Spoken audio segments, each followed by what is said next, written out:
who do you report to? When you disregard former channels, you disregard former channels.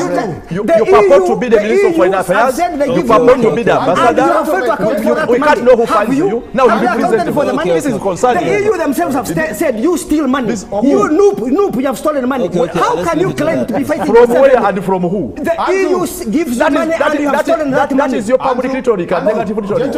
It is the EU. So you as a noob, have you accounted the money government gives you? You are here saying that you are an opposition person. Why do you have to government? You denounce the government. Don't you earn a salary of 40 million? Don't you earn a salary of 40 million from government? The poor people who vote for you we want to know and 1,000 who funds you, Mwenda, to do public work. Yes, we also and want who to do you know. account to? I want to know why you sit in you are the not an ambassador. of a government. You are not a minister. You are not an office of government. 40 million shillings a month. Who funds you? Who do you report it to? More than every ordinary Ugandan. Please tell me. Guys, you sit in the government. You say this government is but that's constitutional. You are those are elective officials. Exactly. It is constitutional. But is it right? Those are elective officials. Is it right for you? Yes. Isn't it obvious that others would have interests and the interests may be different from ours?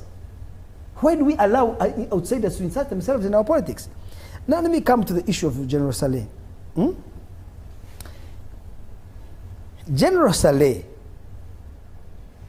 is, you are saying is not a government official, is actually a senior presidential advisor. He is also the coordinator of Operation World Squash. Those are government positions. He's also a member of the Army High Command and he's a permanent member. But even informally, he's a brother of the president. He's a hero of the NRM struggle. All these aspects give him incredible influence, access and influence. He can call his brother anytime and he has influence. Let me tell you, there is no system in the world, Maodo, which works purely on formal institutions. All states have formal structures, but these formal structures are embedded in informal networks and ties. It is the informal networks and ties that allow formal structures to work. I'll give you an example. The world almost came to an end during the Cuban Missile Crisis of 1962.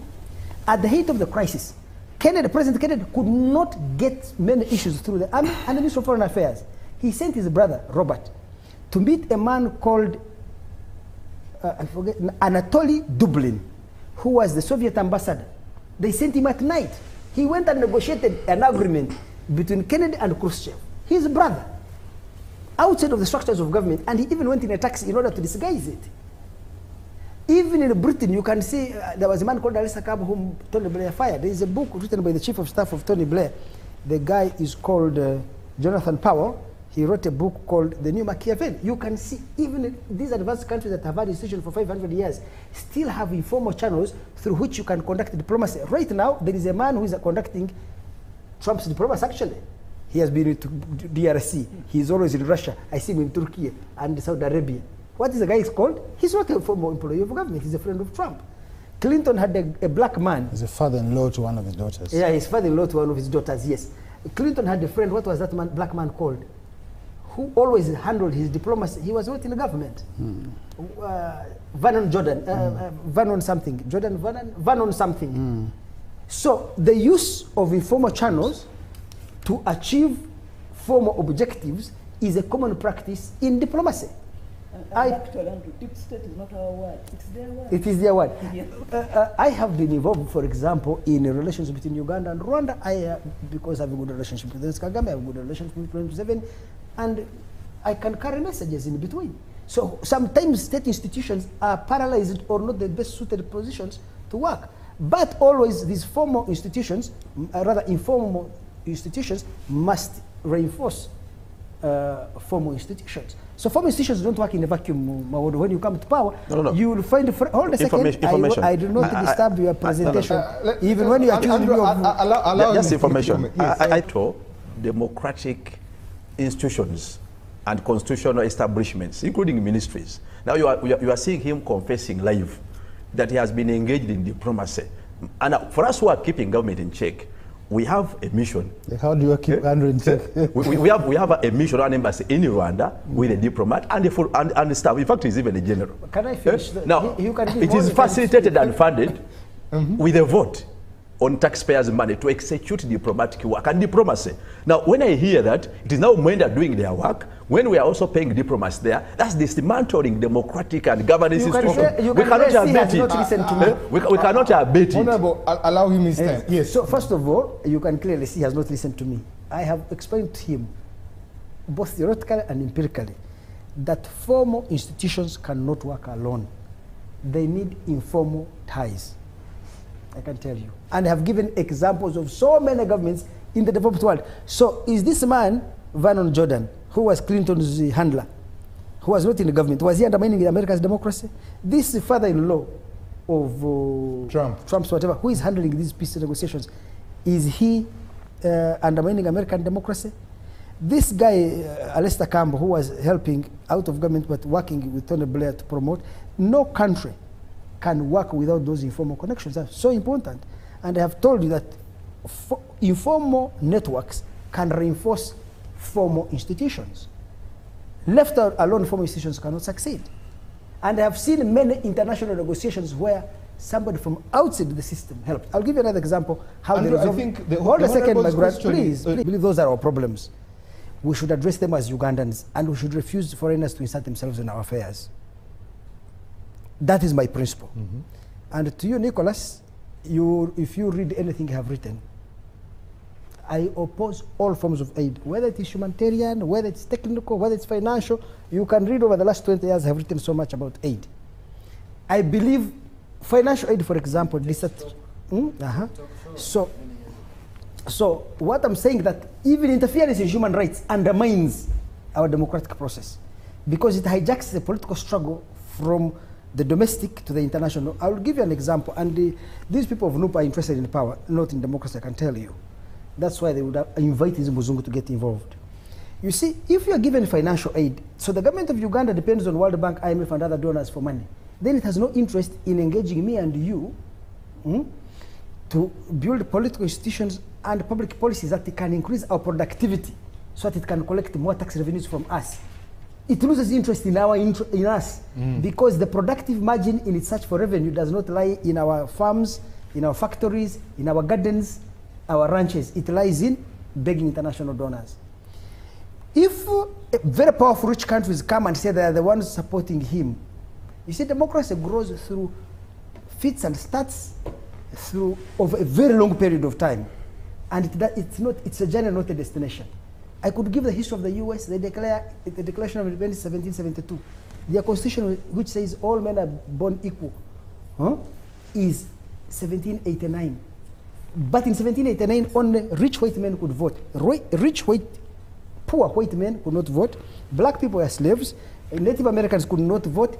Women could not vote. You see, but through struggle, in 1830, they accepted adult male white suffrage. 1865, they abolished slavery. 1868, this 190 years later, is when America passes a law saying nobody will be stopped from voting on the basis of their former condition of servitude or their race. But black people never got a right to vote until 1965, 150 years later. You see, so the struggle for Uganda's democracy is a struggle we should be involved in. We will not achieve what we want in our lifetime, but we recognize that we are always part and parcel of the struggle to expand democratic rights. Now, how does foreign interference undermine this struggle? And this is not to criticize the opposition in Uganda, it's just to criticize the structural, it raises a structural point.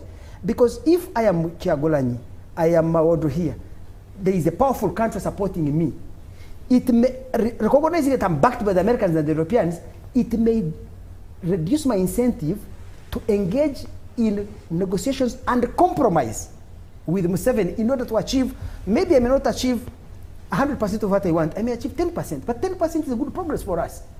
The Americans up to now are still involved in the democratic struggle. They have not arrived there. So, backed by powerful, the Batoro call it kuterektigi. I don't know how I can translate it in English. Is to give somebody such confidence that you take away their incentive to compromise. But democracy is built on compromise. Let's come to humanitarian aid. Let's come to practical everything. Whenever foreigners insert themselves in our issues, they may be even well-intentioned, but they change the structure of incentives. Because if you know that whenever there is a famine, somebody will come and give you food, then the government's incentive to build institutions and policies to guard against famine are reduced. because you know something will come from outside. So avoid foreign interference in our affairs. Even Uganda's involvement in Somalia, DRC and Sudan. Read my ratings. I've said let those Congolese fight until someone wins. Let the South Sudanese win. Uganda can never fix Congo, I can tell you, even if we stay there for 100 years. If we left Somalia today, Al-Shabaab will take over. And I've written articles suggesting that Uganda is stopping the internal process of Somalia from maturing. And that's why we are stuck there. Whatever Museveni benefits from it, whatever delusions possess his mind, we can never fix Somalia. Only Somalis can fix Somalia. Now, let me come to the points of international law. Responsibility to protect. Nicholas. Who assigns this responsibility to who? Can Uganda undertake the responsibility to protect? Because as I said earlier, they went to Libya to protect against Gaddafi. But right now, people are being killed. Why are they not protecting? Why are they not exercising it in Israel? They say this whataboutism, but it tells you something. Why is there this selective application of international rules? If Uganda, from international law, which says respect sovereign equality and respect don't interfere in internal affairs, you say, no, for us we have a rules-based international order. Who has set these rules? We can interfere to promote democracy and human rights. Who defines what a country is a democracy? I don't think the United States is a democracy. It's ruled by a few corporate barons. And ordinary Americans are not saying that government. Should Uganda interfere? So these are tricks used by the powerful to disorganize the weak. And Africans should see that. But Africans are so internally divided. That is why IMF can come here and dictate policies. Our story is told by the CNN and the BBC and New York Times. Our hungry are fed by the World Food Program. Our poor are saved by Bono and Angelina Jolie. Tell me one aspect of our life that is not being shaped from outside. If you read the Muzungu literature at colonialism, they are saying we are children, and like all children, we should be governed permanently. So why don't we as Ugandans, I'm challenging you people, why don't you feel that without these Americans, we can fight torture? We may not win today, but we can improve the situation of governance in our country. Why can't we fight for our democratic rights? Why do we, who helped the Americans or the British or the French? Who did it? Why do we expect others to come and help us? In any case, isn't it obvious that others would have interests, and the interests may be different from ours?